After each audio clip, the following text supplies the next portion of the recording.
평생 모은 돈, 지금 아끼고 계십니까? 그런데 정말로 현명한 절약이 맞습니까? 충격적인 이야기를 하나 들려드리겠습니다. 78세 박 어르신은 철저한 절약가였습니다.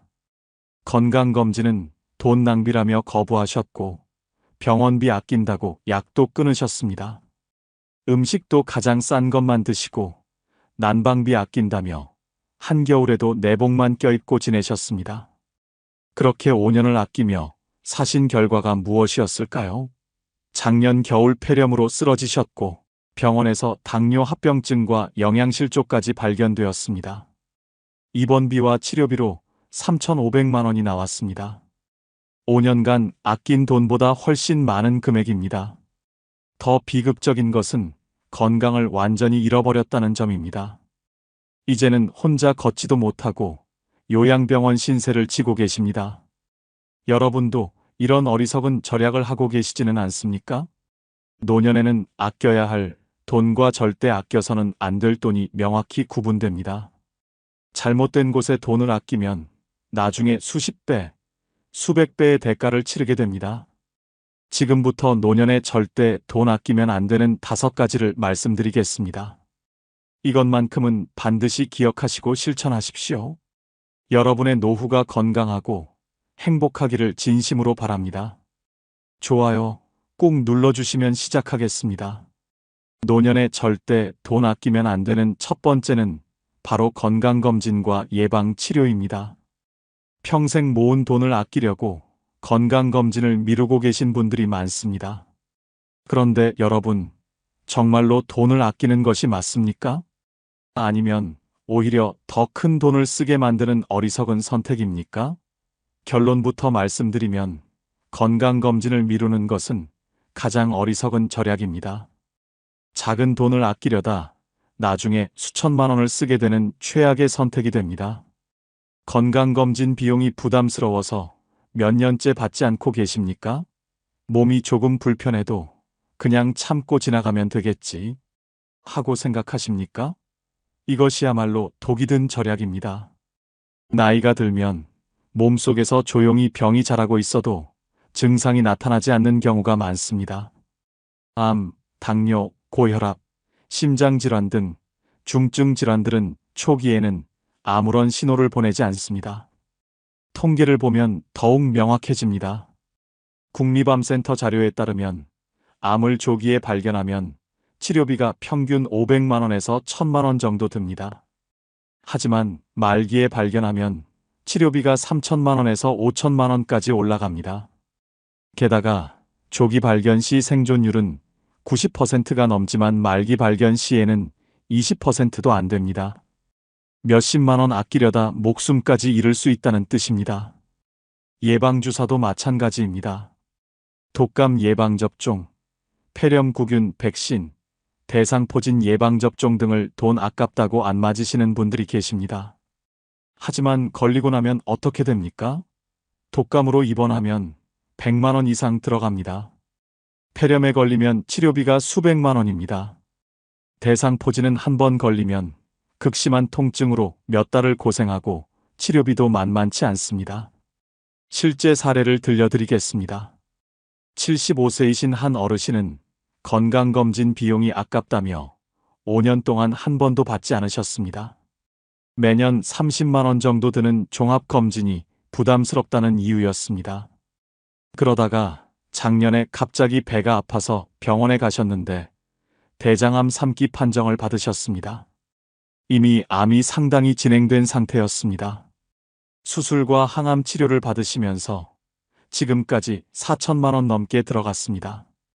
그것도 건강보험 적용받고 나서의 금액입니다. 한 어르신은 병상에서 눈물을 흘리며 후회하셨습니다. 150만 원 아끼려다 4천만 원을 쓰게 되었고 건강도 잃고 남은 삶의 질도 형편없어졌다고 말입니다. 만약 정기적으로 검진을 받았다면 조기에 발견해서 간단한 수술로 완치될 수 있었을 것입니다. 치과 치료도 절대 미루면 안 됩니다. 이가 안 좋으면 제대로 씹어먹지 못하고 영양 상태가 나빠지며 전신 건강까지 악화됩니다. 충치 하나 때우는데 10만 원 아깝다고 방치하면 나중에 임플란트로 200만 원 넘게 쓰게 됩니다. 잇몸 치료를 미루면 이가 빠지고 틀니를 해야 하는데 그 비용이 수백만 원입니다. 안과 검진도 마찬가지입니다. 백내장이나 녹내장은 조기에 발견하면 간단한 치료로 해결됩니다. 하지만 방치하면 실명할 수도 있습니다.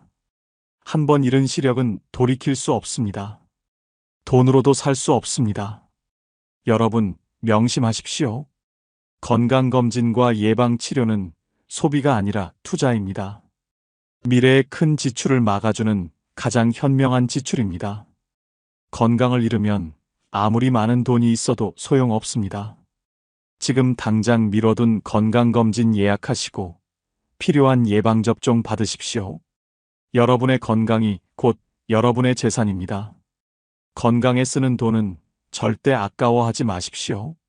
노년에 절대 돈 아끼면 안 되는 두 번째는 바로 영양관리와 식사입니다. 여러분은 지금 무엇을 드시고 계십니까? 값싼 식재료로 대충 끼니를 때우고 계시지는 않습니까? 많은 어르신들이 식비를 가장 먼저 줄입니다. 하지만 이것은 건강을 팔아서 돈을 버는 최악의 선택입니다. 나이가 들수록 영양 상태가 면역력과 체력을 결정합니다. 제대로 먹지 못하면 몸이 무너지고, 몸이 무너지면 병원비로 훨씬 더 많은 돈이 나갑니다. 노인들이 가장 흔히 하는 실수가 무엇인지 아십니까? 밥값 아낀다고 라면이나 즉석식품으로 끼니를 때우는 것입니다. 과일이나 채소는 비싸다며 거의 먹지 않고 고기나 생선도 가격 때문에 피합니다. 그러다 보면 단백질 부족으로 근육이 빠지고 비타민 결핍으로 각종 질병에 노출됩니다. 통계가 이를 증명합니다. 보건복지부 조사에 따르면 65세 이상 노인의 42%가 영양 불균형 상태이며 이 중 절반 이상이 경제적 이유로 제대로 된 식사를 하지 못한다고 답했습니다. 영양실조 상태의 노인은 정상적인 식사를 하는 노인보다 입원율이 3배 이상 높고 사망률도 2배 가까이 높습니다. 식비 아끼려다 목숨을 걸고 있는 셈입니다. 단백질은 특히 중요합니다. 나이가 들면 근육이 자연스럽게 줄어드는데 단백질 섭취가 부족하면 근육 손실이 가속화됩니다. 근육이 없으면 넘어지기 쉽고 한번 넘어지면 골절로 이어집니다. 골절되면 입원하고 입원하면 수백만 원이 나갑니다. 고기나 생선값 아끼려다 병원비로 수십 배를 쓰게 되는 것입니다. 실제 사례를 말씀드리겠습니다. 72세 이 할머니는 남편을 여의고 혼자 사시면서 식비를 극도로 아끼셨습니다. 하루에 5천 원 이내로 식사를 해결하셨는데 주로 라면이나 김치, 된장찌개로 끼니를 때우셨습니다. 과일은 한 달에 한두 번, 고기는 몇 달에 한 번 드실까 말까였습니다. 그렇게 2년을 지내시다가 어느 날 계단에서 미끄러져 넘어지셨습니다. 병원에 가보니 대퇴골 골절이었습니다. 수술을 받으셔야 했는데 검사 결과 심각한 영양실조와 골다공증이 발견되었습니다. 의사 선생님이 말씀하시길 제대로 된 영양 섭취를 했다면 이렇게까지 뼈가 약해지지 않았을 것이라고 하셨습니다. 수술비와 입원비로 800만 원이 나왔고 회복 기간도 2배 이상 길어졌습니다. 이 할머니는 병상에서 후회하셨습니다. 식비로 한 달에 10만 원만 더 썼어도 이런 일은 없었을 것이라고 말입니다. 2년간 식비로 아낀 돈이 240만 원 정도인데 병원비로 800만 원을 쓰게 된 것입니다. 영양제도 마찬가지입니다. 비타민이나 칼슘제가 비싸다고 안 드시는 분들이 많은데 이것도 어리석은 절약입니다. 한 달에 3만 원에서 5만 원이면 기본적인 영양제를 챙겨 먹을 수 있습니다. 이것으로 골다공증을 예방하고 면역력을 높이고 만성질환을 관리할 수 있습니다. 신선한 식재료에 투자하십시오. 제철 과일과 채소를 충분히 드시고 단백질 섭취를 위해 고기, 생선, 계란, 두부를 자주 드십시오. 하루 3끼를 제대로 챙겨 드시는 것이 가장 확실한 건강 투자입니다. 식비 아낀다고 컵라면으로 끼니 때우지 마십시오. 그것은 절약이 아니라 자살 행위입니다. 지금 당장 냉장고를 열어보십시오. 신선한 식재료로 가득 차 있습니까? 아니라면 오늘부터라도 장을 보러 가십시오. 여러분의 식탁이 여러분의 수명을 결정합니다. 식비만큼은 절대 아끼지 마십시오. 노년에 절대 돈 아끼면 안 되는 세 번째는 바로 주거 환경과 안전 설비입니다. 여러분이 사시는 집은 안전합니까? 아니면 사고가 일어나기를 기다리는 위험한 공간입니까? 많은 어르신들이 집 수리나 안전, 설비에 돈 쓰는 것을 아까워합니다. 하지만 낡은 집에서 버티다가 큰 사고를 당하면 그때는 이미 늦습니다. 한 번의 낙상 사고가 평생을 휠체어 신세로 만들 수 있습니다. 노인 사망원 중 낙상 사고가 몇 번째인지 아십니까? 질병관리청 통계에 따르면 65세 이상 노인 사고 사망원인 1위가 바로 낙상입니다. 매년 3만 명 이상의 노인이 낙상으로 병원에 실려가며 이 중 15%는 사망에 이릅니다. 더 충격적인 것은 낙상 사고의 70% 이상이 집 안에서 발생한다는 사실입니다. 욕실 바닥이 미끄럽거나 계단에 손잡이가 없거나 조명이 어두워서 생기는 사고들입니다. 욕실을 생각해 보십시오. 바닥이 미끄러워도 그냥 조심하면 된다고 생각하십니까? 절대 그렇지 않습니다. 나이가 들면 균형 감각이 떨어지고 반사신경이 둔해집니다. 아무리 조심해도 한순간의 실수로 크게 다칠 수 있습니다. 미끄럼 방지 매트 깔고 안전 손잡이 설치하는데 30만 원에서 50만 원이면 충분합니다. 이 돈이 아깝습니까? 계단도 마찬가지입니다. 손잡이 없는 계단은 시한폭탄과 같습니다. 계단 손잡이 설치하는데 20만 원에서 40만 원 정도면 됩니다. 이것으로 여러분의 목숨을 지킬 수 있습니다. 조명도 중요합니다. 어두운 곳에서 넘어지는 사고가 얼마나 많은지 아십니까? 센서 등을 설치하면 밤에 화장실 가는 길도 안전해집니다. 보일러와 전기시설도 점검해야 합니다. 낡은 보일러는 일산화탄소 중독 위험이 있고 노후된 전선은 화재로 이어질 수 있습니다. 정기적인 점검과 교체가 필수입니다. 돈 아낀다고 고장난 보일러를 계속 쓰다가 큰 사고가 나면 어떻게 하시겠습니까? 실제로 제가 아는 69세 김어르신의 이야기입니다. 김어르신은 30년 된 빌라에 혼자 사시면서 집 수리를 거의 하지 않으셨습니다.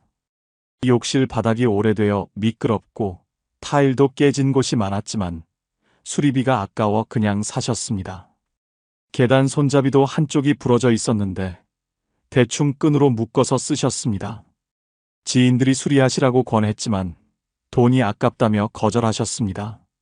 작년 가을 어느 날 새벽 김어르신은 화장실에 가다가 욕실 바닥에서 미끄러져 넘어지셨습니다. 엉덩이를 세게 부딪히셨는데 고관절이 부러졌습니다. 새벽이라 아무도 없어서 바닥에 누워 3시간을 고통 속에서 지내다가 겨우 119에 신고하셨습니다. 병원에 실려가서 고관절 수술을 받으셨는데 수술비와 입원비로 1,200만 원이 나왔습니다. 재활 치료까지 하면 더 들어갑니다. 김 어르신은 병상에서 말씀하셨습니다. 욕실 수리에 100만 원만 썼어도 이런 일은 없었을 것이라고 말입니다.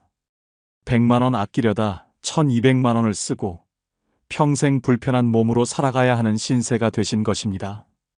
방안 설비도 중요합니다. 전기세 아낀다고 한겨울에 난방을 안 하거나 약하게 틀면 저체온증에 걸릴 수 있습니다. 매년 겨울마다 홀로 사는 노인이 냉방 사고로 사망하는 뉴스가 나옵니다. 난방비는 절대 아껴서는 안 됩니다. 문턱 제거 공사도 고려하십시오. 집 안문턱에 걸려 넘어지는 노인이 정말 많습니다. 문턱을 없애거나 경사로를 설치하는데 큰 돈이 들지 않습니다. 이런 작은 투자가 큰 사고를 예방합니다. 지금 당장 집안을 둘러보십시오. 위험한 곳이 보이십니까? 미끄러운 바닥, 어두운 복도, 손잡이 없는 계단, 높은 문턱이 있다면 즉시 개선하십시오. 여러분의 안전은 돈으로 살 수 있는 가장 값진 것입니다. 주거 환경과 안전 설비에는 절대 돈을 아끼지 마십시오. 노년에 절대 돈 아끼면 안 되는 네 번째는 바로 사회적 관계 유지와 여가 활동입니다. 여러분은 언제 마지막으로 친구를 만나셨습니까? 취미 생활은 하고 계십니까? 많은 어르신들이 교통비 아낀다고, 회비 아낀다고 집에만 틀어박혀 지냅니다. 하지만 이것은 정신 건강을 망치는 지름길입니다. 사람을 만나지 않고 고립되면 우울증과 치매가 빠르게 찾아옵니다. 그리고 그 치료비는 상상을 초월합니다. 고립된 노년이 얼마나 위험한지 아십니까? 서울대학교 의과대학 연구팀의 조사에 따르면 사회적 고립 상태에 있는 노인은 활발한 사회 활동을 하는 노인보다 치매 발생률이 2.5배 높고 우울증 발생률은 3배 이상 높습니다. 더 충격적인 것은 사회적 관계가 단절된 노인의 사망률이 그렇지 않은 노인보다 50%나 높다는 사실입니다. 친구 한 번 만나는 비용이 아깝다고 집에만 있다가 수명까지 단축되는 것입니다. 교통비를 생각해 보십시오. 버스비 1,500원이 아까워서 친구 만나는 약속을 취소하신 적이 있으십니까? 한 달에 교통비로 5만 원만 쓰면 일주일에 한두 번은 외출할 수 있습니다. 이 돈으로 친구도 만나고 복지관도 가고 문화센터도 다닐 수 있습니다.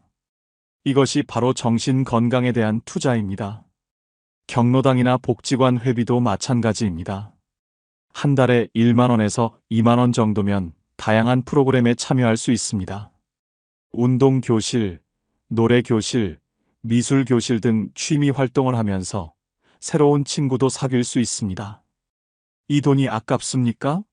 절대 아닙니다. 이것은 치매와 우울증을 예방하는 가장 확실한 방법입니다. 문화생활도 중요합니다. 영화 한 편 보는데 7,000원이 아까워서 몇 년째 극장에 안 가신 분들이 많습니다. 하지만 영화 보고, 공연 보고, 전시회 가는 것이 얼마나 중요한지 아십니까? 문화활동은 뇌를 자극하고 감성을 풍부하게 하며 삶의 활력을 불어넣습니다. 실제 사례를 들려드리겠습니다. 74세 최할아버지는 아내를 여의고 혼자 사시게 되었습니다. 연금으로 생활하시면서 모든 지출을 최소화하셨습니다. 친구들이 만나자고 연락해도 식사비와 교통비가 부담되어 거절하셨습니다. 경로당 회비 2만 원도 아까워서 등록하지 않으셨습니다. TV만 보면서 집에만 계시는 날이 계속되었습니다. 처음 몇 달은 괜찮았지만 시간이 지나면서 말수가 줄어들고 의욕이 없어지셨습니다. 밤에 잠도 제대로 못 주무시고 식욕도 떨어지셨습니다. 1년쯤 지나자 자녀가 방문했을 때 최 할아버지의 상태가 심각하다는 것을 알았습니다. 병원에 모시고 가니 중증 우울증 진단을 받으셨습니다. 정신과 치료를 시작하셨는데 약값과 상담료로 한 달에 30만 원씩 나갔습니다. 1년 동안 360만 원이 들어간 것입니다. 최 할아버지는 자녀에게 말씀하셨습니다. 친구들 만나고 경로당 다니는데 한 달에 10만 원만 썼어도 이렇게 되지 않았을 것이라고 말입니다. 1년간 120만 원 아끼려다가 우울증 치료비로 360만 원을 쓰게 된 것입니다. 게다가 잃어버린 1년의 행복한 시간은 돈으로도 되돌릴 수 없습니다. 운동 프로그램도 참여하십시오. 수영장이나 헬스장 회원권이 부담스러우면 공공체육시설을 이용하십시오. 한 달에 3만 원 정도면 충분히 운동할 수 있습니다. 규칙적인 운동은 신체 건강뿐 아니라 정신 건강에도 엄청난 도움이 됩니다. 여행도 가십시오. 돈 아낀다고 평생 집에만 있다가 언제 세상 구경하시겠습니까? 비싼 해외여행이 부담스러우면 국내 여행부터 시작하십시오. 경로 우대로 할인받을 수 있는 곳도 많습니다. 새로운 곳을 가고 새로운 것을 보는 경험이 뇌를 자극하고 활력을 줍니다. 손주들에게 용돈도 주십시오. 손주가 할아버지 할머니 만나는 것을 좋아하게 만드는 가장 확실한 방법입니다. 가족 관계를 돈독히 하는 투자입니다. 명절이나 생일에 선물도 하십시오. 이것이 바로 관계에 투자하는 것입니다. 돈을 모으기만 하고 쓰지 않으면 무슨 소용입니까? 관계가 끊기고 고립되어 외롭게 살다가 치매와 우울증에 걸리면 그때는 돈이 아무 의미가 없습니다. 지금 당장 친구에게 전화하십시오. 만나서 밥 한 끼 먹고 수다 떨 약속을 잡으십시오. 사회적 관계와 여가 활동에는 절대 돈을 아끼지 마십시오. 노년에 절대 돈 아끼면 안 되는 5번째는 바로 전문적인 돌봄 서비스와 간병 지원입니다. 혼자 힘으로 모든 것을 해결할 수 있다고 생각하십니까? 아프거나 거동이 불편해져도 자녀에게 폐를 끼치기 싫어서 혼자 버티고 계시지는 않습니까? 이것은 매우 위험한 생각입니다. 전문적인 도움이 필요한 순간에 돈 아낀다고 혼자 버티면 상태가 더 악화되고 회복이 어려워집니다. 때로는 생명까지 위협받을 수 있습니다. 노인 장기요양 서비스를 이용하는 비율이 얼마나 되는지 아십니까? 국민건강보험공단 자료에 따르면 장기요양 등급을 받을 자격이 있는 노인 중 40% 이상이 비용 부담을 이유로 서비스를 제대로 이용하지 않는다고 합니다. 본인 부담금이 아깝다고 참다가 상태가 악화되어 결국 더 큰 비용을 지불하게 되는 악순환이 반복됩니다. 전문가의 도움을 받았다면 빠르게 회복할 수 있었던 것들을 혼자 버티다가 만성화되는 것입니다. 요양보호사 서비스를 생각해 보십시오. 거동이 불편해졌을 때 집에서 도움을 받을 수 있는 서비스입니다. 목욕, 식사 준비, 청소 등을 도와주는데 본인 부담금은 하루 몇천 원에서 1만 원 정도입니다. 이 돈이 아까워서 더러운 옷을 그대로 입고 제대로 씻지도 못하고 낙상 위험을 감수하면서 혼자 모든 것을 하시겠습니까? 방문 간호 서비스도 마찬가지입니다. 만성질환이 있거나 수술 후 회복 중일 때 간호사가 집으로 방문해서 상태를 체크하고 관리해 줍니다. 이것도 본인 부담금이 적은데 돈 아깝다고 안 받으시는 분들이 많습니다. 그러다가 합병증이 생기거나 상태가 악화되어 응급실에 실려가면 그때는 수백만 원이 들어갑니다.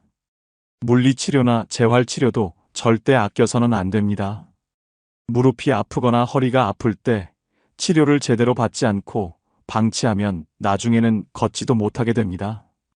한 번에 몇만 원 하는 물리치료가 아까워서 참다가 나중에 수술하고 입원하면 수천만 원이 듭니다. 실제 사례를 말씀드리겠습니다. 80세이신 할머니는 뇌졸중으로 쓰러지셨다가 다행히 수술을 잘 받고 퇴원하셨습니다. 의사 선생님이 재활치료를 꾸준히 받아야 한다고 강조하셨지만 신할머니는 비용이 부담되어 몇 번만 받고 중단하셨습니다.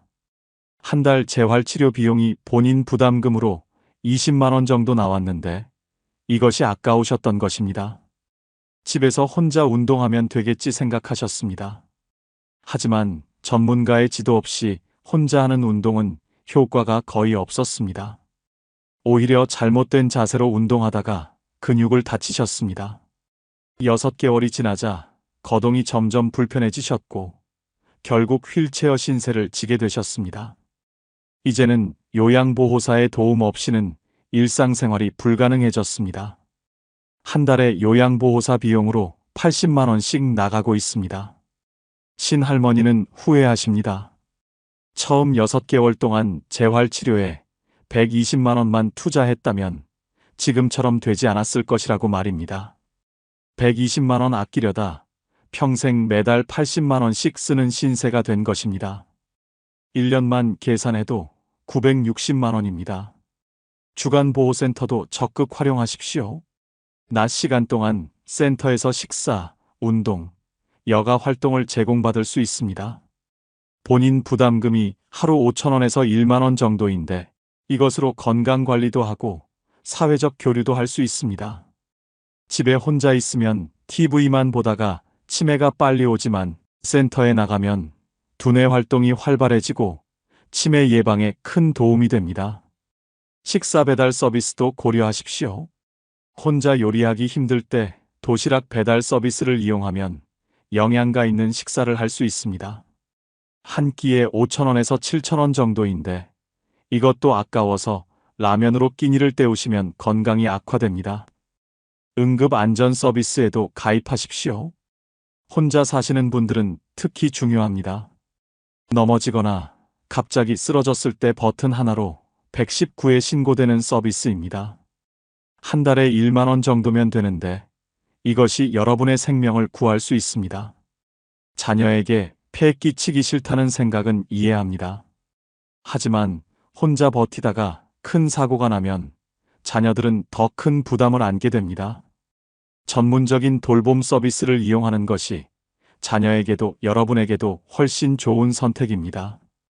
지금 당장 필요한 서비스가 무엇인지 확인하고 신청하십시오. 전문적인 돌봄 서비스에는 절대 돈을 아끼지 마십시오. 여러분, 혹시 주변에 착한 사람인데 왜 저렇게 힘들게 사나 싶은 분 계십니까? 평생 남한테 나쁜 짓 한 번 안 하고 살았는데 정작 본인은 불행한 분들 말입니다. 왜 그럴까요? 나쁜 놈들은 잘 먹고 잘 사는데 착한 사람만 손해보는 것 같지 않으십니까? 안타깝게도 이게 현실입니다. 착하기만 한 사람들이 나이 들어 더 힘들어집니다. 자식들한테 다 주고 본인은 남는 게 없습니다. 남 눈치 보느라 본인 권리는 주장 못합니다. 거절을 못해서 이용당하고 베푼 건 많은데 돌아오는 건 없습니다. 착한 게 죄가 되는 세상입니다. 오늘은 나이 들수록 착한 사람이 불행해지는 6가지 이유를 솔직하게 말씀드리겠습니다. 이 영상을 끝까지 보시면 왜 내가 이렇게 손해만 보고 사는지 이해하실 겁니다. 그리고 어떻게 하면 착하면서도 현명하게 살 수 있는지 깨닫게 되실 겁니다. 지금부터 시작합니다. 먼저 구독, 좋아요 꾹 눌러주시면 매일매일 행복해질 겁니다. 나이 들수록 착한 사람이 불행해지는 첫 번째 이유는 평생 착하게만 살았더니 세상 돌아가는 것을 몰라서 사기당하고 속기 때문입니다. 여러분은 사기당해 본 적 있으십니까? 누군가를 너무 믿었다가 뒤통수 맞아본 적은 없으십니까? 착한 사람일수록 나쁜 사람들의 표적이 됩니다. 지난해 만난 조 할아버지 이야기입니다. 68살인데 작년에 5천만 원을 날렸습니다. 어느 날 조카뻘 되는 청년이 찾아왔습니다. 사업하는데 투자하면 1년에 30% 이익 보장해준다고 했습니다. 원금도 보장하고 매달 이자도 준다고 했습니다. 할아버지는 의심 없이 믿었습니다. 젊은 사람이 거짓말할 리 없다고 생각했습니다. 계약서도 대충 보고 도장 찍었습니다. 평생 모은 5천만 원을 통째로 넘겼습니다. 처음 2달은 이자를 받았습니다. 그런데 3번째 달부터 연락이 끊겼습니다. 전화해도 안 받고 찾아가도 사무실이 텅 비어 있었습니다. 경찰에 신고했지만 이미 그 청년은 잠적한 뒤였습니다. 사기였습니다. 같은 수법으로 10여 명한테 수억 원을 받아 챙긴 조직이었습니다. 할아버지는 평생 착하게만 살아서 사람을 의심할 줄 몰랐습니다. 그게 독이 됐습니다. 착한 사람들은 사람을 쉽게 믿습니다. 남이 하는 말을 의심 없이 받아들입니다. 세상에 나쁜 사람이 있다는 걸 모릅니다. 누가 친절하게 대하면 진짜 좋은 사람이라고 생각합니다. 그래서 사기꾼들이 착한 노인들을 제일 좋아합니다. 보이스피싱도 자주 당합니다. 전화로 검사라고 하면 믿습니다. 경찰이라고 하면 무서워서 시키는 대로 합니다. 통장 계좌번호 알려주고 비밀번호 말하고 돈을 송금합니다.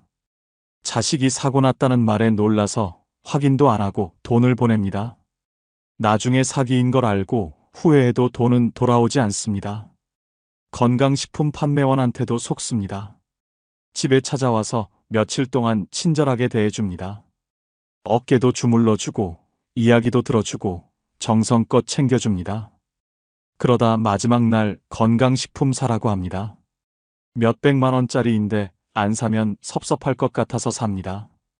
효과도 없는 제품을 비싼 값 주고 삽니다. 부동산 사기도 당합니다. 땅 사면 몇 배 오른다는 말에 속아서 쓸모없는 땅을 비싸게 삽니다. 재개발된다는 거짓말에 넘어갑니다.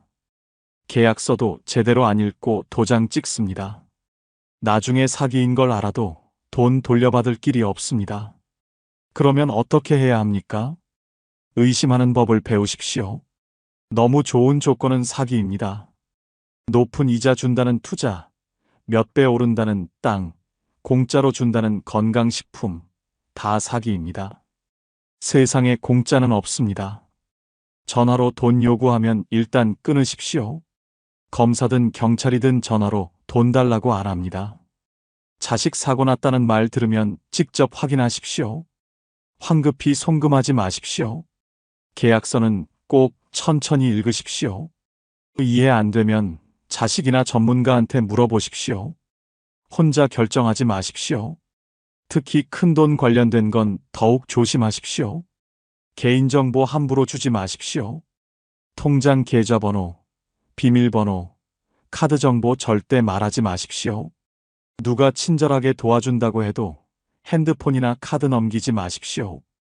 착하다고 모든 사람 믿으면 안 됩니다. 세상에는 노인들 상대로 사기치는 나쁜 사람들이 많습니다. 의심하는 게 신뢰가 아닙니다. 본인을 지키는 겁니다. 착하되 똑똑해야 합니다. 그게 사기 안 당하고 재산 지키는 방법입니다. 나이 들수록 착한 사람이 불행해지는 두 번째 이유는 자식들한테 다 주고 본인은 남는 게 없기 때문입니다. 여러분은 자식들한테 얼마나 주셨습니까? 대학 등록금, 결혼자금, 집 장만 비용까지 다 대주셨습니까? 그리고 지금 본인 통장에는 얼마나 남아 있습니까? 이 질문에 선뜻 대답 못 하신다면 끝까지 들어보십시오. 작년에 만난 박할머니 이야기입니다. 72살인데 지금 월세 40만 원짜리 작은 방에서 혼자 사십니다. 젊었을 때는 식당을 하셔서 돈을 꽤 벌었습니다. 그런데 자식 셋을 키우느라 번 돈을 다 쏟아부었습니다. 큰아들 대학 보낼 때 4천만 원 들었고 둘째 딸 결혼할 때 집 장만 도와준다고 5천만 원 주었습니다. 막내 아들이 사업한다고 할 때는 3천만 원을 빌려줬는데 아직도 안 갚았습니다. 그렇게 평생 모은 돈 1억 5천만 원을 다 자식들한테 주었습니다. 본인 노후 자금은 하나도 안 남겼습니다. 자식들이 효도할 거라고 믿었기 때문입니다. 그런데 지금 어떻습니까? 큰아들은 대출 갚느라 바쁘고 둘째 딸은 시댁 눈치 보느라 친정엄마 못 챙깁니다. 막내 아들은 사업 망해서 연락도 안 됩니다. 명절 때 만나면 10만 원씩 용돈 주는 게 전부입니다. 박할머니는 기초연금 30만 원으로 월세 내고 살아갑니다. 밥도 하루 두 끼만 먹고 병원도 못 갑니다. 자식들한테 다 주지 말고 반이라도 남겨뒀으면 지금 이렇게 안 살았을 텐데 후회해도 소용없습니다. 착한 부모들은 자식이 힘들다고 하면 못 이깁니다. 본인이 굶어도 자식한테 줍니다. 노후 자금 모아뒀다가도 자식이 돈 달라면 다 줘버립니다. 나중에 돌려받을 거라고 생각하지만 안 돌아옵니다. 자식들도 자기 생활이 빠듯하니까 부모님한테 돌려줄 여력이 없습니다. 그러면 어떻게 해야 합니까? 자식한테 줘도 한도가 있어야 합니다. 본인 노후 자금만큼은 절대 건드리면 안 됩니다. 최소한 5천만 원에서 1억 원은 본인 명의로 남겨두십시오. 이 돈은 자식들한테 보여주지도 말고 말하지도 마십시오. 나중에 본인이 아프거나 생활이 힘들 때 쓸 비상금입니다. 자식들이 불쌍해 보여도 냉정해야 합니다. 20 넘으면 어른입니다. 본인이 알아서 살아야 합니다. 부모가 평생 책임질 수 없습니다. 결혼 자금 도와주는 것도 능력 범위 안에서 해야 합니다. 집 사준다고 본인 집까지 팔면 안 됩니다. 사업 자금 빌려달라고 해도 줄 수 있는 만큼만 주십시오. 못 갚을 거라고 생각하고 주는 게 맞습니다. 착하다는 건 좋은 겁니다. 그런데 무조건 다 주는 건 착한 게 아니라 어리석은 겁니다. 자식 사랑도 중요하지만 본인 노후도 중요합니다. 본인이 먼저 살아야 자식들한테도 짐이 안 됩니다. 건강하게 살면서 자식들 도와주는 게 진짜 효도입니다. 돈 다 주고 나중에 자식들한테 손 벌리는 건 서로에게 불행입니다. 착하되 현명해야 합니다. 그게 본인과 자식 모두를 위하는 길입니다. 나이 들수록 착한 사람이 불행해지는 세 번째 이유는 거절을 못해서 평생 이용당하기 때문입니다. 여러분은 부탁받으면 거절하십니까? 아니면 무조건 들어주십니까? 싫은 소리 하기 싫어서 그냥 다 해주고 계신 건 아닙니까? 이렇게 살다가는 나이 들어 더 힘들어집니다. 동네에 사는 김할아버지 이야기입니다. 76살인데 아직도 이것저것 부탁받는 일이 많습니다. 옆집에서 짐 좀 옮겨달라고 하면 못 이기고 해줍니다. 아랫집에서 전구 좀 갈아달라고 하면 또 가서 해줍니다. 친척이 돈 좀 빌려달라고 하면 어렵게 모은 돈도 빌려줍니다. 지난달에는 조카가 보증 좀 서달라고 했습니다. 위험하다는 걸 알면서도 거절을 못하고 서줬습니다. 그런데 그 조카가 대출금을 안 갚아서 지금 할아버지한테 독촉 전화가 옵니다. 2천만 원을 대신 갚아야 하는 상황입니다. 평생 착하게 살면서 부탁 거절 못하던 습관이 노년의 빚더미를 만든 겁니다. 착한 사람들은 거절을 못합니다. 남이 부탁하면 내가 힘들어도 들어줍니다. 싫은 소리 들을까봐 두렵고 나쁜 사람으로 보일까봐 걱정됩니다. 그래서 자기 시간도 돈도 건강도 다 희생하면서 남을 도와줍니다. 그런데 도움받은 사람들은 어떻습니까? 고맙다는 말 한마디로 끝입니다. 나중에 본인이 힘들 때 도와주지 않습니다. 특히 돈 문제가 심각합니다. 친구가 급하다고 빌려달라는데 거절 못합니다. 친척이 사업 자금 필요하다는데 안 빌려주면 나쁜 사람 되는 것 같습니다. 그래서 통장에 있는 돈을 빌려주는데 돌려받지 못합니다. 독촉하기도 미안하고 관계 나빠질까봐 그냥 포기합니다. 보증도 마찬가지입니다. 보증만큼은 절대 서면 안 된다는 걸 알면서도 거절을 못합니다. 가족이 부탁하면 어쩔 수 없다고 생각하고 서줍니다. 그런데 나중에 채무자가 돈을 안 갚으면 보증인이 다 갚아야 합니다. 평생 모은 재산이 한순간에 날아갑니다. 그러면 어떻게 해야 합니까? 거절하는 법을 배워야 합니다. 처음에는 어색하고 미안하지만 연습하면 됩니다. 못해주는 건 못한다고 분명하게 말하십시오. 돈 빌려달라는 사람한테는 지금 여유가 없다고 하십시오. 보증 서달라는 사람한테는 원칙상 안 된다고 하십시오. 나이 들수록 에너지도 없고 돈도 없습니다. 그런데 착하다고 계속 베풀면 본인이 먼저 쓰러집니다. 이제는 본인을 먼저 챙기십시오. 도와줄 수 있는 범위 안에서만 도와주고 못해주는 건 거절하십시오. 그게 이기적인 게 아닙니다. 본인을 지키는 겁니다. 착하되 호구가 되면 안 됩니다. 거절하는 용기를 가지십시오. 나이 들수록 착한 사람이 불행해지는 네 번째 이유는 베푼 건 많은데 돌아오는 게 없기 때문입니다. 여러분은 평생 남한테 얼마나 베푸셨습니까? 그런데 지금 힘들 때 옆에 있는 사람이 몇 명이나 됩니까? 착하게 살면 복 받는다고 하던데 정작 복은 언제 오는 걸까요? 복지관에서 만난 정할머니 이야기입니다. 69살인데 평생 남 도와주며 살았습니다. 젊었을 때는 동네에서 소문난 착한 사람이었습니다. 이웃이 아프면 병원 데려다 주고 집안에 경조사 있으면 달려가서 일손 도왔습니다. 친구가 돈 없어서 장사 못한다고 하면 1,000만 원 빌려주고 조카가 대학 등록금 없다고 하면 500만 원씩 보태줬습니다. 그렇게 30년 넘게 주변 사람들 챙기며 살았습니다. 그런데 작년에 할머니가 당뇨 합병증으로 쓰러졌습니다. 병원비가 2천만 원 나왔는데 돈이 없었습니다. 평생 남 도와주느라 본인 저축은 하나도 없었습니다. 그래서 예전에 도와줬던 사람들한테 연락했습니다. 1,000만 원 빌려준 친구한테 전화했더니 지금 형편이 안 된다고 했습니다. 등록금 보태준 조카는 전화도 안 받습니다. 병원 데려다 준 이웃은 그때 일을 기억도 못했습니다. 결국 집을 담보로 대출받아서 치료했습니다. 평생 베풀었는데 정작 본인이 힘들 때는 아무도 없었습니다. 착한 사람들은 계산 없이 베풉니다. 나중에 돌려받으려고 주는 게 아니라 그냥 좋은 마음으로 줍니다.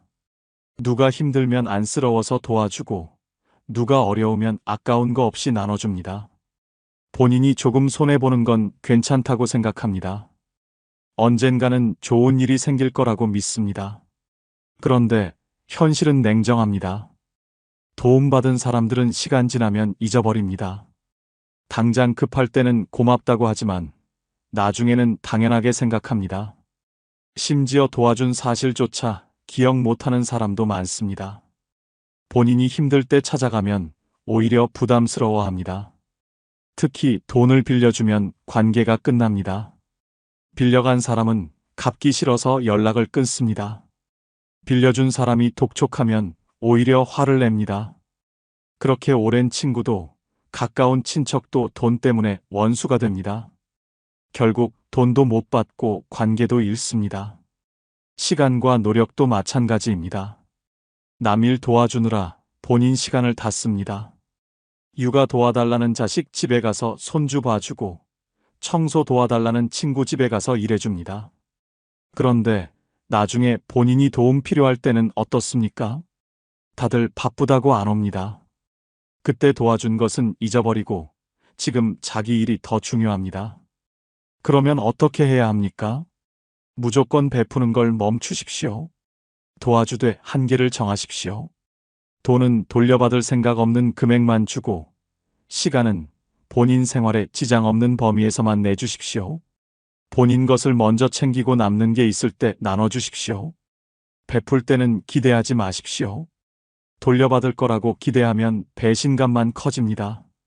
주면 끝이라고 생각하십시오. 그래야 실망도 안 하고 관계도 안 나빠집니다. 줄 수 없으면 처음부터 안 주는 게 낫습니다. 착한 건 좋습니다. 그런데 일방적으로만 베푸는 건 바보입니다. 나이 들수록 본인 자원이 한정됩니다. 돈도, 시간도, 건강도 부족합니다. 그걸 다 남주면 본인은 어떻게 삽니까? 이제는 받을 줄도 알아야 합니다. 주고받는 관계가 건강한 관계입니다. 일방적으로 주기만 하는 관계는 끊으십시오. 착하되 현명하게 베푸십시오. 그게 본인의 노년을 지키는 방법입니다. 나이 들수록 착한 사람이 불행해지는 5번째 이유는 본인 권리는 주장 못하고 남 눈치만 보기 때문입니다. 여러분은 억울한 일 당했을 때 제대로 항의해 보신 적 있으십니까? 아니면 참는 게 미덕이라고 생각하며 그냥 넘어가셨습니까? 착하다고 계속 참기만 하면 나이 들어 더 억울한 일만 당합니다. 요양원에서 만난 이 할아버지 이야기입니다. 74살인데 지금 요양원에서 지냅니다. 원래는 아들 집에서 살았습니다. 10년 전에 아들한테 집을 증여했습니다.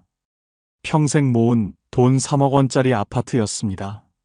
아들이 세금 아끼려면 미리 명의를 바꾸는 게 좋다고 해서 그냥 넘겨줬습니다. 계약서 같은 건 안 썼습니다. 아들을 믿었고 평생 같이 살 거라고 생각했습니다. 그런데 2년 전에 며느리가 시아버지 모시기 힘들다고 불평하기 시작했습니다. 냄새 난다고, 시끄럽다고, 불편하다고 계속 말했습니다. 할아버지는 아무 말도 못했습니다. 며느리 기분 상할까봐 방에만 있었고 밥도 조용히 먹었습니다. 그런데 작년에 아들이 요양원에 가시는 게 어떻겠냐고 했습니다. 할아버지는 가기 싫었지만 거절 못했습니다. 아들 부부가 힘들어하는데 내가 뭐라고 할 수 있겠냐고 생각했습니다. 결국 지금 요양원에 있습니다. 본인 명의 집도 없고 갈 곳도 없습니다. 그때 제대로 권리를 주장했으면 이렇게 안 됐을 텐데 후회해도 소용없습니다. 착한 사람들은 본인 권리를 주장하지 못합니다. 내 것을 달라고 하는 게 부끄럽고 억울한 일을 따지는 게 민망합니다. 참는 게 미덕이라고 배워서 평생 그렇게 살았습니다. 남하고 싸우는 것도 싫고 나쁜 사람으로 보이는 것도 싫어서 그냥 넘어갑니다. 자식들한테도 마찬가지입니다. 용돈 달라는 말을 못합니다. 자식들 눈치가 보여서 입이 안 떨어집니다. 생활비가 부족해도 참고 병원비가 없어도 말 못합니다. 명절에 10만 원 받으면 감사하다고 하고 그것도 안 주면 괜찮다고 합니다. 본인이 키워준 자식인데 정작 도움 청하는 건 못합니다. 며느리나 사위한테는 더 조심합니다. 한마디라도 잘못하면 아들이나 딸한테 불평할까봐 두렵습니다. 불편한 것도 참고 서운한 것도 삭힙니다. 손주 봐달라고 하면 힘들어도 봐주고 집안일 도와달라고 하면 아파도 합니다. 거절하면 관계가 나빠질까봐 무조건 들어줍니다. 돈 문제도 제대로 못 챙깁니다. 빌려준 돈 돌려달라는 말을 못합니다. 약속한 날짜가 지나도 독촉 못하고 기다립니다. 상대방이 불편해할까봐 그냥 포기합니다. 본인 돈인데도 돌려달라는 말이 미안합니다. 관공서나 병원에서도 마찬가지입니다. 직원이 불친절해도 참습니다. 의사가 대충 진료해도 뭐라고 못합니다. 민원 넣는 것도 부담스럽고 따지는 것도 창피합니다. 그래서 본인만 손해보고 억울해합니다. 그러면 어떻게 해야 합니까? 본인 권리를 당당하게 주장하십시오. 내 것은 내 거라고 말하십시오. 빌려준 돈은 정해진 날짜에 돌려달라고 하십시오. 약속 안 지키면 법적 조치도 할 수 있다고 분명히 하십시오. 자식들한테도 필요한 건 말하십시오. 생활비가 부족하면 도와달라고 하십시오. 병원비가 필요하면 요청하십시오. 본인이 키운 자식입니다. 도움 청하는 게 부끄러운 일이 아닙니다. 오히려 참다가 병 키우는 게 더 큰 부담입니다. 불편한 것도 말하십시오. 요양원 가기 싫으면 싫다고 하십시오. 함께 살고 싶으면 그렇게 말하십시오. 본인 의견을 표현하는 게 이기적인 게 아닙니다. 당연한 권리입니다. 착한 게 나쁜 건 아닙니다. 그런데 본인 권리까지 포기하면 안 됩니다. 나이 들수록 목소리를 내야 합니다. 참기만 하면 아무도 신경 안 씁니다. 말해야 알고 주장해야 지킬 수 있습니다. 착하되 당당하십시오. 그게 존중받는 노년을 사는 방법입니다. 나이 들수록 착한 사람이 불행해지는 6번째 이유는 자기 자신은 돌보지 않고 남만 챙기다가 건강을 잃기 때문입니다. 여러분은 본인 건강 챙기십니까? 아니면 남 챙기느라 본인은 뒷전입니까? 병원 갈 시간도 아까워서 남일 도와주고 계신 건 아닙니까? 건강 잃으면 모든 게 끝입니다. 경로당에서 만난 최할머니 이야기입니다. 71살인데 지금 무릎과 허리가 너무 아파서 제대로 걷지도 못합니다. 젊었을 때부터 남 돌보는 일만 했습니다. 시어머니 10년 간병했고 시아버지도 5년 모셨습니다. 자식들 키우면서 손주까지 5명 키웠습니다.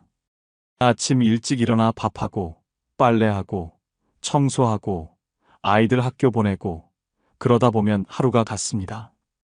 허리가 아파도 참았고 무릎이 아파도 병원 갈 시간이 없었습니다. 건강검진 통지서가 와도 손주 봐야 한다고 안 갔습니다. 약 먹으라는데도 귀찮다고 안 먹었습니다.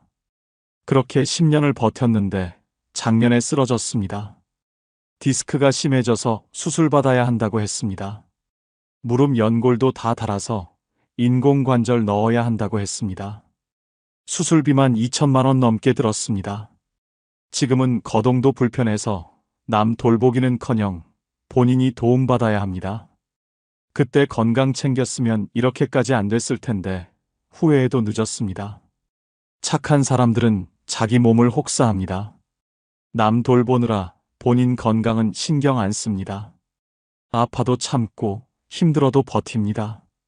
병원 가는 것도 미안해서 미루고 약 사는 돈도 아까워서 안 삽니다. 본인보다 남이 먼저입니다. 자식들 육아 도와주느라 밤낮 없이 일합니다. 손주 안고 재우고 밥 먹이고 기저귀 갈고 목욕시킵니다. 허리가 끊어질 것 같아도 참습니다.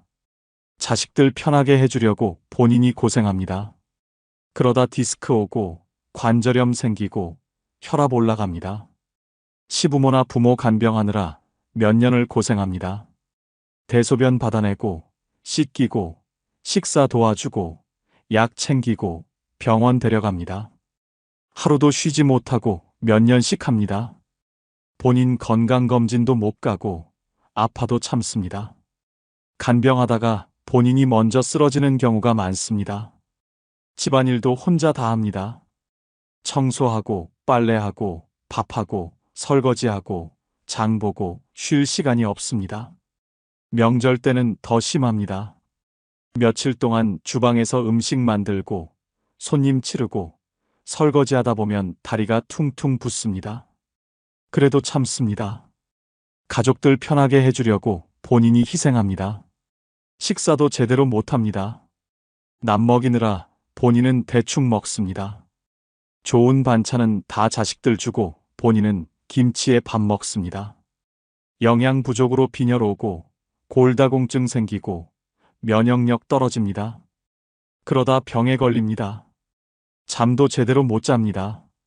밤에 손주 울면 일어나서 달래주고 아픈 사람 있으면 옆에서 간호합니다. 수면 부족으로 만성 피로에 시달리고 기억력도 떨어지고 우울증도 옵니다. 그러면 어떻게 해야 합니까? 본인을 먼저 챙기십시오. 건강검진 통지서 오면 꼭 가십시오. 아프면 바로 병원 가십시오. 참다가 병 키우는 게 나중에 더 큰 부담입니다. 조기에 발견하면 치료도 쉽고 비용도 적게 듭니다. 약 먹으라는 거 꼭 드십시오. 고혈압약, 당뇨약, 관절약 귀찮아도 챙겨 먹으십시오. 지금 약값 아끼려다 나중에 큰 병 오면 몇 천만 원 듭니다. 착한 게 나쁜 건 아닙니다. 그런데 본인 건강까지 희생하면 안 됩니다. 건강 잃으면 아무것도 할 수 없습니다. 남 돌보는 것도 본인이 건강해야 가능합니다. 본인을 먼저 사랑하십시오. 그게 진짜 착한 겁니다.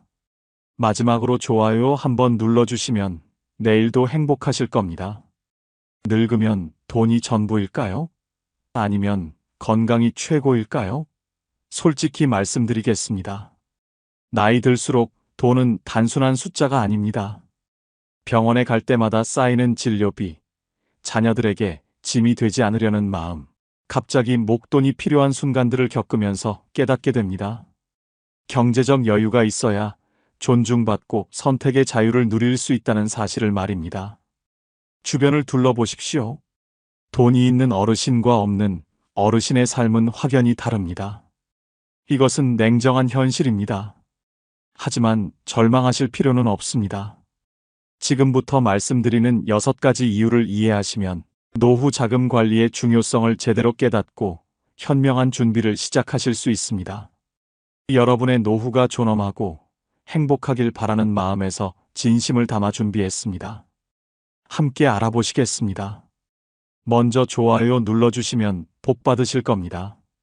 늙어서 돈이 권력이고 최고인 첫 번째 이유는 의료비 부담에서 자유로워지기 때문입니다. 여러분은 최근 병원비가 얼마나 나왔는지 기억하십니까? 나이가 들수록 몸은 정직합니다. 무릎이 아프고 허리가 쑤시고 혈압약에 당뇨약까지 먹어야 하는 현실과 마주하게 됩니다. 문제는 이런 질병들이 한두 달 치료하고 끝나는 것이 아니라는 점입니다. 평생 관리해야 하는 만성질환이 대부분입니다. 돈이 있으면 아플 때 주저하지 않고 병원에 갈 수 있습니다. 검사가 필요하다고 하면 바로 받을 수 있습니다. 수술이 필요하다면 망설임 없이 결정할 수 있습니다. 하지만 돈이 없다면 어떻습니까? 통증을 참으면서 병원 가는 것을 미루게 됩니다. 검사비가 부담되어 꼭 필요한 검사도 건너뛰게 됩니다. 결국 병은 더 악화되고 나중에는 더 큰 돈이 들어갑니다. 통계청 자료에 따르면 65세 이상 노인 가구의 월 평균 의료비 지출액은 25만 원이 넘습니다. 1년이면 300만 원이 훌쩍 넘는 돈입니다. 그런데 이것은 평균일 뿐입니다. 중증 질환이 생기거나 입원이라도 하게 되면 순식간에 수천만 원이 들어갑니다. 건강보험이 있어도 본인 부담금만 해도 만만치 않습니다. 실제로 제 지인 박 어르신의 이야기를 들려드리겠습니다. 70대 중반이신 박 어르신은 평생 성실하게 사셨지만 노후 준비를 제대로 하지 못하셨습니다. 몇 년 전 무릎이 아파서 병원에 가셨는데 인공관절 수술을 받아야 한다는 진단을 받으셨습니다. 수술비가 1,000만 원이 넘게 나온다는 말에 박 어르신은 수술을 포기하셨습니다. 진통제로 버티면서 몇 년을 고통 속에 사셨습니다. 걷는 것조차 힘들어지셨고 집밖 출입도 거의 하지 못하셨습니다. 결국 우울증까지 찾아왔습니다. 돈이 없어서 건강을 잃고 건강을 잃으니 삶의 질까지 무너진 것입니다. 반대로 경제적 여유가 있는 분들은 어떻습니까? 정기검진을 빠짐없이 받고 조기에 질병을 발견하여 치료합니다. 좋은 약을 쓰고 필요하면 상급병원에서 최고의 의료진에게 진료를 받습니다. 건강을 지킬 수 있는 선택권을 가지고 있다는 것. 이것이 바로 돈의 힘입니다.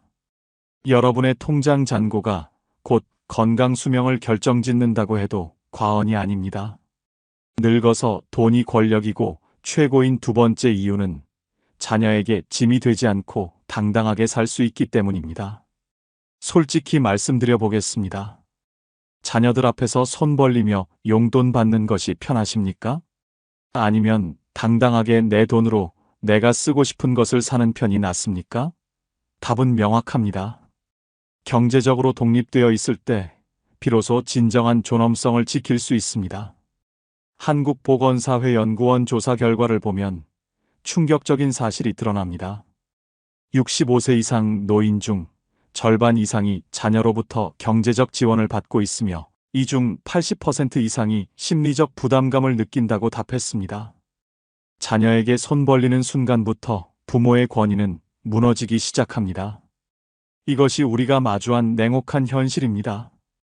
여러분은 명절 때 자녀들 눈치 보신 적 없으십니까? 생활비가 부족해서 자녀에게 전화하기가 망설여지신 적은 없으십니까? 돈이 없으면 이런 상황들이 일상이 됩니다. 자녀가 아무리 효자 효녀라고 해도 매번 손을 벌리는 것은 부모로서 자존심이 상하는 일입니다. 제가 아는 김 어르신 사례를 말씀드리겠습니다. 70세이신 김 어르신은 평생 자녀 교육에 모든 것을 쏟아부으셨습니다. 두 자녀 모두 좋은 대학을 나와 좋은 직장에 다니고 있습니다. 그런데 정작 본인 노후 준비는 전혀 하지 못하셨습니다. 국민연금도 적게 받으시고 저축도 거의 없으십니다. 매달 생활비가 모자라 큰아들에게 50만 원씩 받고 계십니다. 처음에는 아들이 기꺼이 드렸지만 시간이 지나면서 며느리 얼굴이 점점 굳어지는 것을 느끼셨습니다. 명절 때 손주들 용돈도 제대로 못 주시고 외식 한번 하자는 말도 꺼내기 어려워지셨습니다. 김 어르신은 말씀하십니다. 돈만 있었다면 이렇게 자식 눈치 보며 살지 않았을 것이라고 말입니다. 반면 경제적 여유가 있는 어르신들은 어떻습니까? 오히려 자녀들에게 용돈을 주고 손주들 학원비도 지원해 주십니다. 명절이나 생일 때 선물도 넉넉하게 하십니다. 가족 모임에서도 당당하게 본인 의견을 말씀하시고 존중받습니다. 자녀들도 부모님께 더 자주 찾아뵙고 싶어 합니다. 경제력이 있다는 것은 단순히 돈이 많다는 의미가 아닙니다. 가족 관계에서의 발언권과 존중을 의미합니다. 여러분이 통장에 넉넉한 잔고를 유지하는 순간 자녀와의 관계도 훨씬 건강해집니다. 이것이 바로 노년에 돈이 가져다주는 진짜 권력입니다. 늙어서 돈이 권력이고 최고인 세 번째 이유는 갑작스러운 위기 상황에 대처할 수 있는 능력이 생기기 때문입니다. 인생을 살다 보면 예상치 못한 일들이 벌어집니다. 여러분은 지금 당장 1,000만 원이 필요한 상황이 온다면 어떻게 하시겠습니까? 집이 갑자기 고장 나거나 배우자가 급하게 입원하거나 사기를 당하는 등의 위급한 순간이 찾아올 수 있습니다. 이럴 때 돈이 있느냐 없느냐가 운명을 가릅니다. 금융감독원의 조사에 따르면 60대 이상 노인층의 45%가 비상금을 100만 원도 준비하지 못하고 있다고 합니다. 절반 가까운 어르신들이 갑작스러운 위기에 속수무책으로 당할 수밖에 없는 상황인 것입니다. 더 충격적인 것은 이 연령대의 금융 사기 피해액이 매년 증가하고 있다는 점입니다. 생각해 보십시오. 한겨울에 보일러가 고장나면 어떻게 하시겠습니까? 수리비가 200만 원 나온다고 하는데 돈이 없다면 추운 겨울을 그대로 견뎌야 합니다. 치아가 부러져서 임플란트를 해야 하는데 돈이 없다면 제대로 식사조차 못하게 됩니다. 제가 직접 목격한 이웃 최 어르신의 이야기입니다. 75세이신 최 어르신은 연금으로 근근히 생활하시면서 저축은 전혀 하지 못하셨습니다. 작년 여름 태풍이 지나간 후 낡은 집 지붕에서 비가 새기 시작했습니다. 수리 견적을 받아보니 500만 원이 필요하다고 했습니다. 최 어르신은 그 돈이 없어서 비닐과 양동이로 임시 방편을 하셨습니다. 비 오는 날이면 집안 곳곳에 물이 떨어져 밤잠을 설치셨고 습기 때문에 건강도 나빠지셨습니다. 결국 이듬해 봄까지 그 고통을 견디셔야 했습니다. 자녀들에게 손 벌리기도 미안하고 대출받을 신용도 안 되는 상황이었습니다. 돈만 있었다면 즉시 해결했을 문제를 몇 달이나 고통스럽게 버티셔야 했던 것입니다. 요즘 같은 세상에는 보이스피싱이나 각종 사기도 조심해야 합니다. 만약 사기를 당했을 때 여유 자금이 있다면 그나마 생활이 유지됩니다. 하지만 가진 돈이 전부였다면 하루아침에 길거리로 내몰릴 수도 있습니다. 돈은 이런 위기의 순간에 여러분을 지켜주는 방패막이가 됩니다. 비상금이 충분한 어르신들은 어떤 문제가 생겨도 당황하지 않고 차분하게 해결책을 찾아갑니다. 위기 상황에서 선택권을 가질 수 있다는 것. 이것이야말로 노년기 경제력이 주는 가장 확실한 안전망입니다. 늙어서 돈이 권력이고 최고인 네 번째 이유는 사회적 관계에서 존중과 대우를 받을 수 있기 때문입니다. 잔인하게 들리겠지만 현실을 직시해야 합니다. 나이가 들면 사람들은 여러분의 과거 경력이나 명예보다 현재 경제력을 먼저 봅니다. 여러분 주변 사람들이 여러분을 대하는 태도가 예전과 달라졌다고 느끼신 적 없으십니까? 퇴직 후 연락이 뚝 끊긴 지인들이 얼마나 많으십니까? 서울대학교 노화고령사회연구소의 연구 결과는 충격적입니다. 노인 10명 중 7명이 경제적 능력 상실 후 사회적 관계가 급격히 축소되었다고 답했습니다. 더 놀라운 것은 경제력이 있는 노인과 없는 노인에 대한 주변의 태도가 확연히 다르다는 점입니다.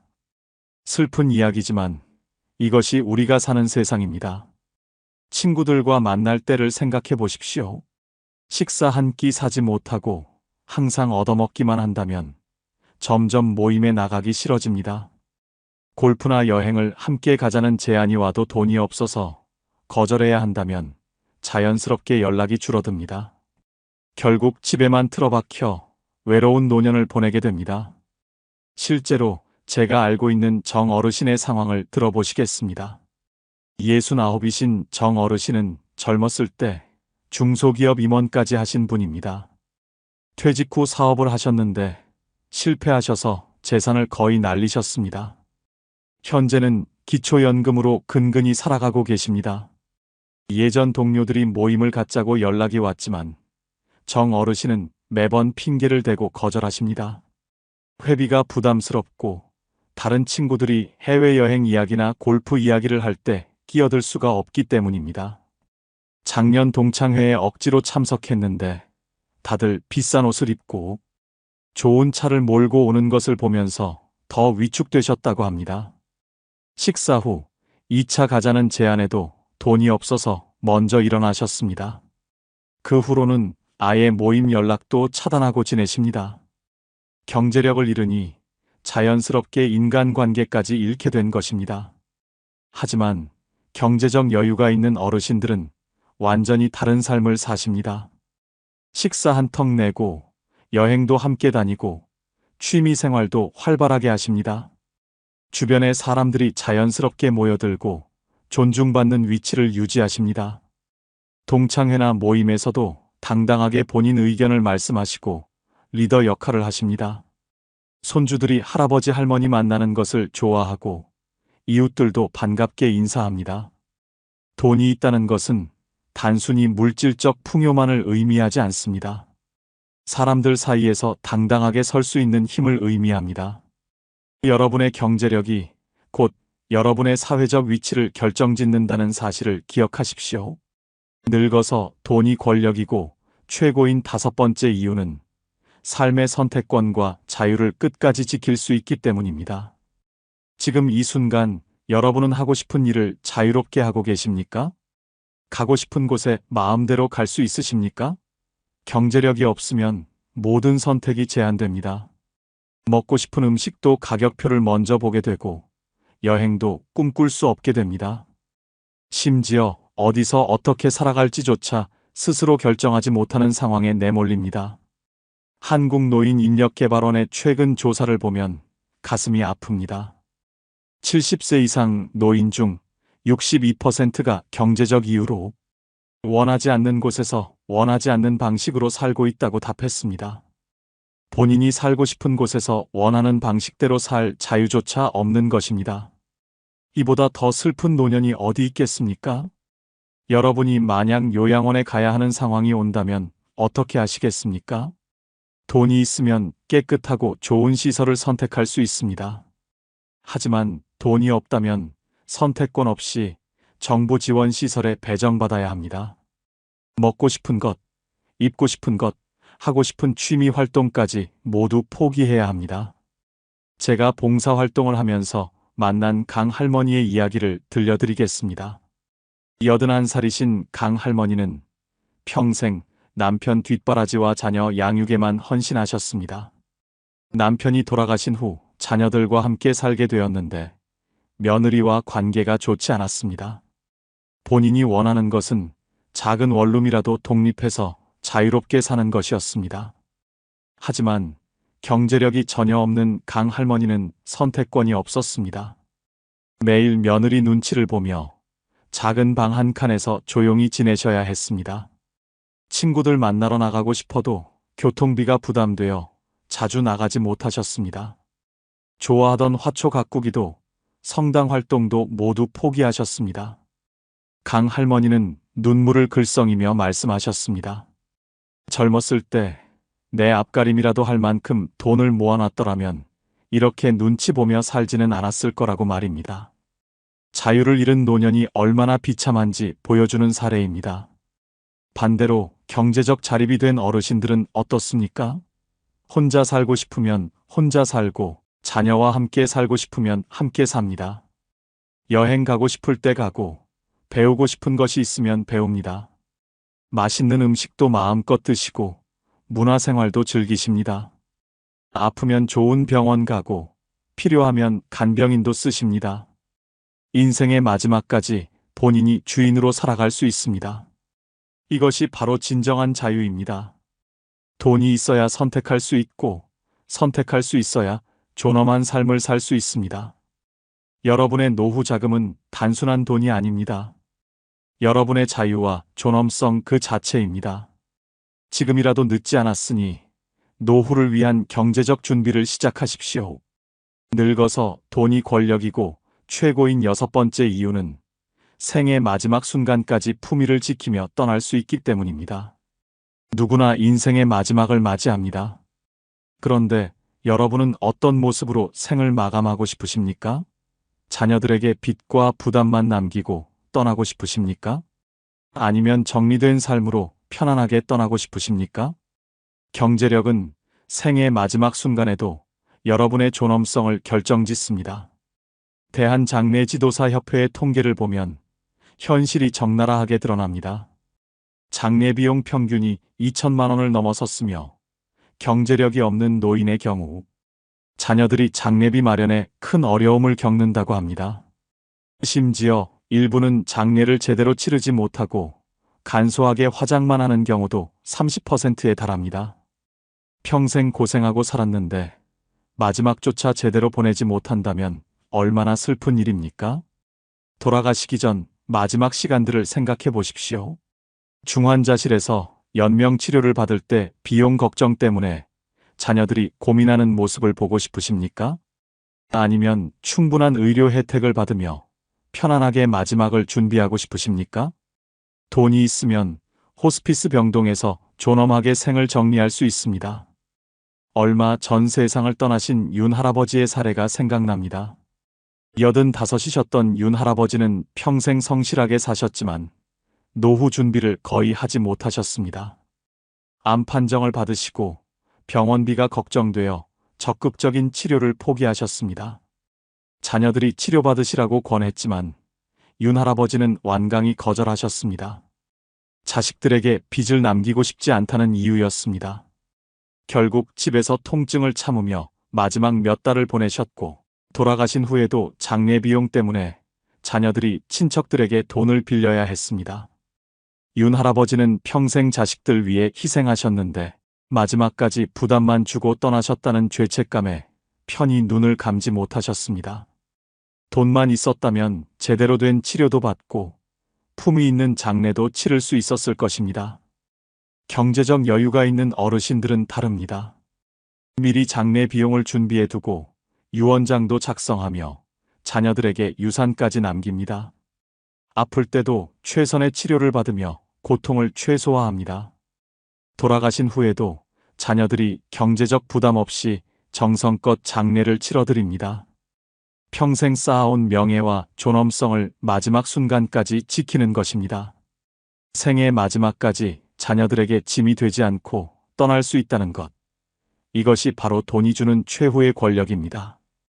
여러분이 준비한 노후 자금은 살아생전뿐 아니라 생애 마지막까지 여러분을 지켜줄 것입니다.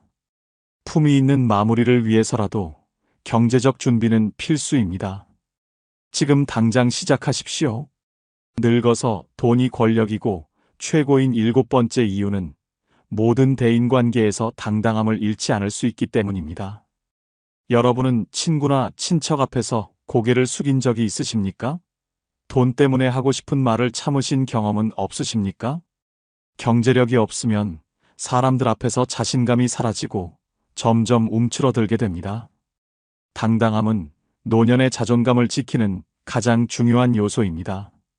한국심리학회의 연구 결과에 따르면 65세 이상 노인 중 경제적 어려움을 겪는 사람들의 87%가 대인관계에서 위축감과 열등감을 느낀다고 답했습니다. 돈이 없으면 사람들 만나는 것 자체가 두려워집니다. 이것은 단순한 심리 문제가 아니라 삶의 질을 결정하는 핵심 요인입니다.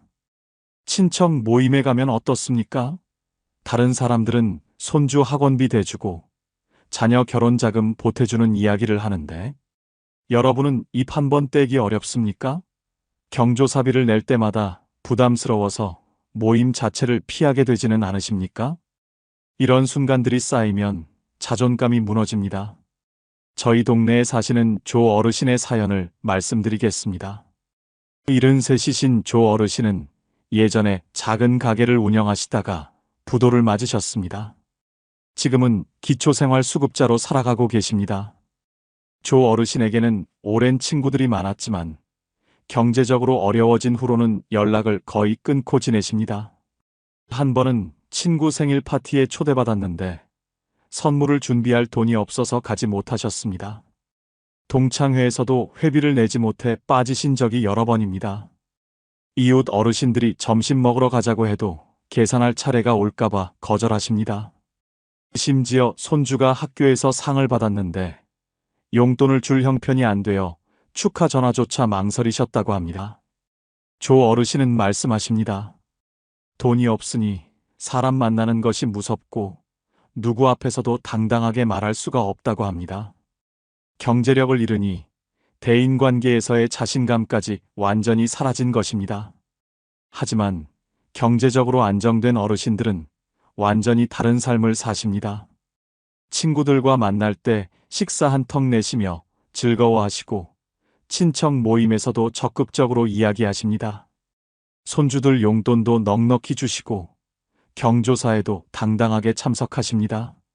누가 뭐라 해도 주눅 들지 않고 본인 생각을 당당하게 말씀하십니다.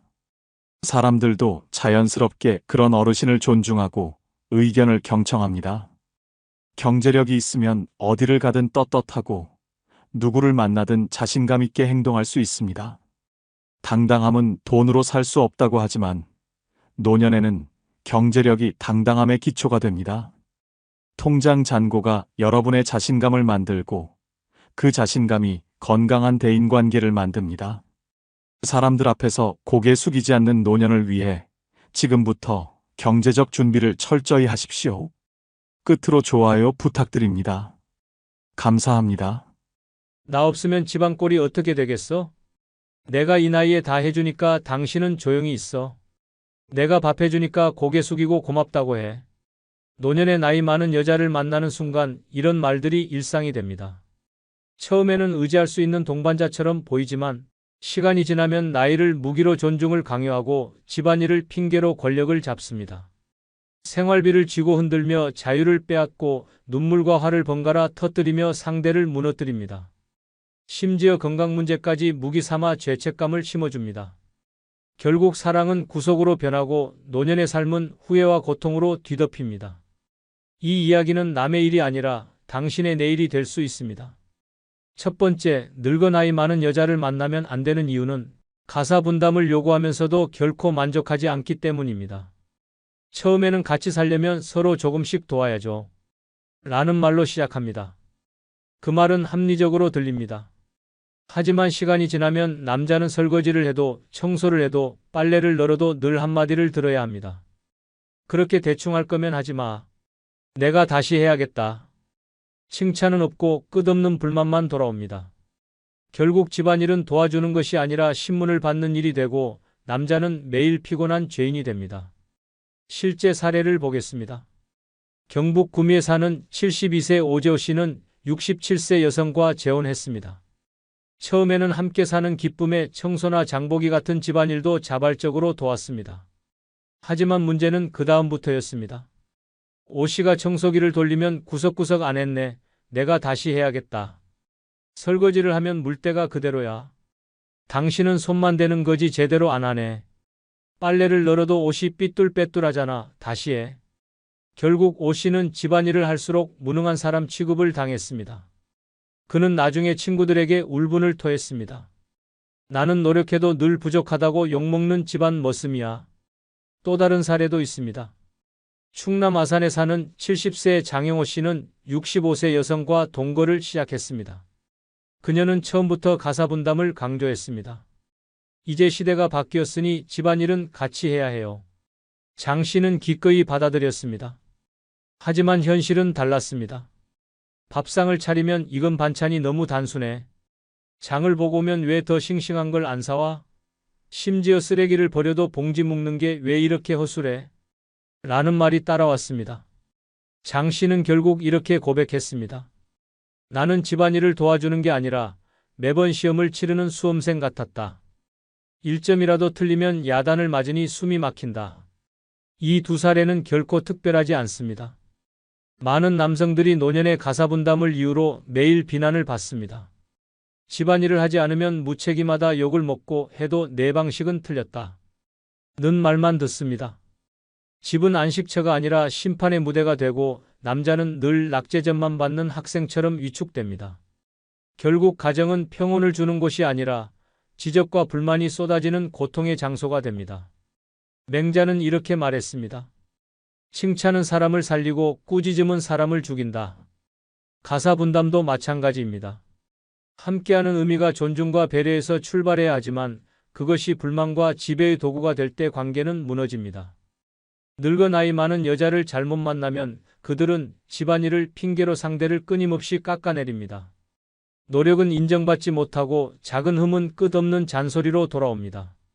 남은 인생을 평온하게 보내야 할 시간이 집안일 전쟁터에서 매일 죄인이 되는 삶으로 변하는 것입니다. 사랑은 서로 기대고 위로하는 것이어야 합니다. 그러나 가사분담을 무기로 삼아 끝없는 불만만 쏟아내는 관계라면 그것은 더 이상 사랑이 아닙니다. 노년의 삶에서 필요한 건 쉼이지 신문이 아닙니다. 결국 늙어 나이 많은 여자를 잘못 만나면 당신의 노년은 따뜻한 밥상보다 차가운 불만으로 가득 차게 됩니다.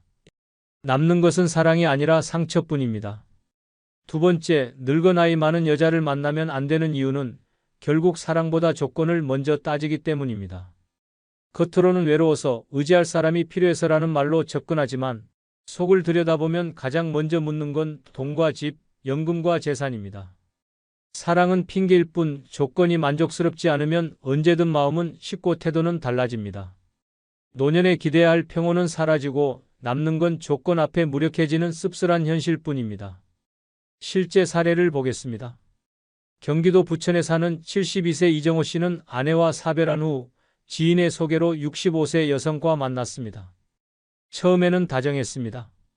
앞으로 남은 세월 서로 의지하며 살자 라는 말이 마음을 움직였습니다. 하지만 만남이 깊어질수록 그녀의 질문은 달라졌습니다. 연금은 얼마나 나오세요? 집은 본인 소유예요? 혹시 자식들이랑 재산 문제로 다투는 건 없겠죠? 이 질문이 반복되자 이 씨는 불편했지만 외로움에 마음을 닫지 못했습니다. 결국 결혼했지만 그 후의 삶은 지옥이었습니다. 그녀는 생활비 사용을 철저히 통제하며 늘 말했습니다. 내가 조건을 보고 결혼했으니 당신은 책임져야 해요. 이 씨는 사랑받는 남편이 아니라 조건 때문에 선택된 지갑에 불과했습니다. 그는 한숨을 내쉬며 이렇게 토로했습니다. 내 옆에 있는 건 아내가 아니라 내 통장이다. 또 다른 사례는 대구에 사는 70세 박영수 씨의 이야기입니다. 그는 혼자가 된 지 10년 만에 67세 여성을 만났습니다. 그녀는 처음부터 나는 돈 때문에 만나는 게 아니다. 진심으로 당신이 좋아서다. 라고 말했습니다. 박 씨는 그 말에 마음이 놓였습니다. 하지만 동거를 시작한 뒤 그녀의 본심이 드러났습니다. 박 씨가 사는 집을 보며 이 집은 너무 작다. 나도 체면이 있는데 더 큰 집에서 살아야지. 라며 불평했고 용돈을 줄 때마다 이 정도로 내가 만족할 것 같아요? 라며 눈을 흘겼습니다.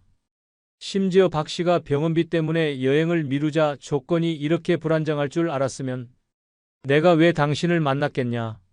라는 말까지 했습니다. 결국 그는 눈물을 삼키며 주변에 털어놓았습니다. 나는 사람을 만난 게 아니라 조건을 거래한 것뿐이었다. 이 두 사례는 결코 예외가 아닙니다. 나이 많은 여자가 결국 따지는 건 마음이 아니라 조건입니다. 연금은 얼마나 되는지, 집은 누구 명의인지, 자식들과 재산 문제는 없는지, 그 조건이 마음에 들면 달콤한 사랑의 말이 이어지지만 조건이 기대에 못 미치면 냉정한 말로 상처를 남깁니다. 남자는 매일 시험대 위에 오른 듯 검증당하며 결국 스스로도 초라한 존재로 느껴지게 됩니다. 맹자는 말했습니다.